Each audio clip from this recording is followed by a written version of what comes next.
Hello, this is Jason from Atomic Martian Toy Reviews, and here is a review of the Captain America the First Avenger Crossbones figure. Here's a close-up of him in package. As you can see, he comes with multiple weapons. He comes with two little hand machine gun type things like AKs, and then he has like a M16 style weapon over here.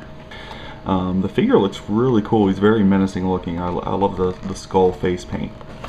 Now, if you don't know anything about Crossbones, he is essentially a mercenary. He has mostly worked for the Red Skull through most of his career. He was trained by Taskmaster to be a mercenary, and he even led his own group of soldiers called the Skeleton Crew. This is Wave 2 of the Captain America series. One thing I don't like about these the Captain America figures is the fact that they use the same generic background for each figure. They didn't give each character, each figure, its own unique background. That's kind of annoying, especially when you're looking for figures in a store. You have to actually look directly at the figure or try to find the name on the plate. You just can't like kind of flip through them and look for the picture. Alright, let me get them out of the package and we'll check them out. Alright, here is just the figure alone without any weapons on.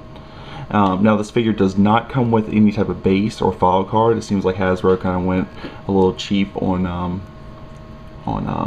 offering anything to help display him with. Also, his legs don't seem to want to move up and down very well. Also, I noticed with some of the other figures in this series, in the Captain America series, quality tends to not quite be there.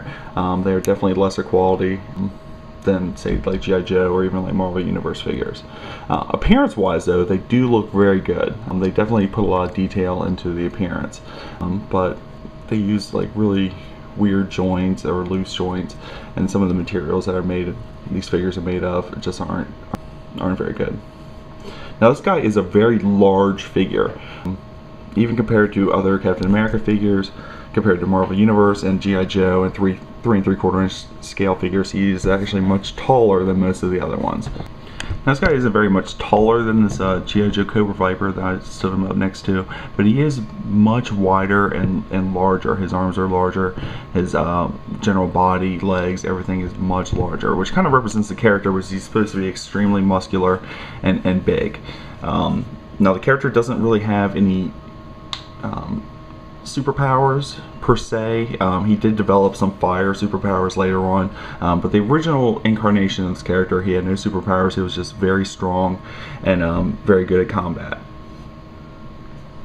So yeah, if you kind of see him, it's kind of hard to indicate, but let's see if I can get these guys a little bit closer up and line up their feet. He does have a little bit of height on the Viper, and also just the overall size of this guy. This guy's massive. Here he is next to the 3 3/4 inch Green Lantern figure made by Mattel, and he just towers over this thing. He would probably break this Hal Jordan in half if they ever fought. Yeah. All right, well, let's check out some of the weapons here. The first weapon, like I said before, is this M16 style gun. It is very, very flimsy, very, very cheaply made plastic.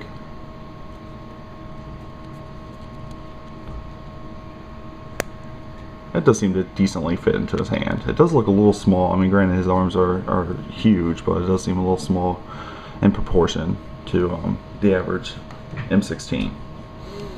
He does come with these two automatic machine gun style guns. Now the one in his left hand fits very well, but his right hand trigger finger isn't quite separated enough from his hand, so it makes it very difficult to fit this gun into his right hand, mainly from where the separation is in the finger. You could probably take like a little X-Acto knife and like make an incision right there below his finger and make it easier to attach. I don't see any places on this figure to attach his weapons, so it doesn't look like he can walk around with his weapons attached to him. His head moves a little bit up and down. The sculpt and the paint job on his face is just amazing. That really makes the character. But overall, the quality just isn't there. His hands do move. He doesn't move in his elbow, but you can just feel these figures and just tell that they just don't feel very good quality. Like, they feel very cheap. And it's like the plastic they use to make them, and also their joints are extremely stiff. Now his legs, I was trying to figure out how to get this to work, but yeah, I don't know. I think it has something to do with the ball joint that's in right there, but I can't get his legs to go up at all. Like, they kind of go out a little bit, but they won't go up at all. So he basically is stuck in a standing position. His knees do bend, but be careful because it feels like they're gonna break if you bend them too hard. Gosh. Yeah, see.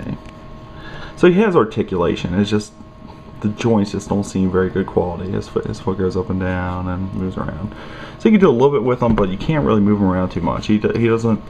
You're not going to get him in like a good crouching position. You're not going to get him in like some cool angles and stuff like that.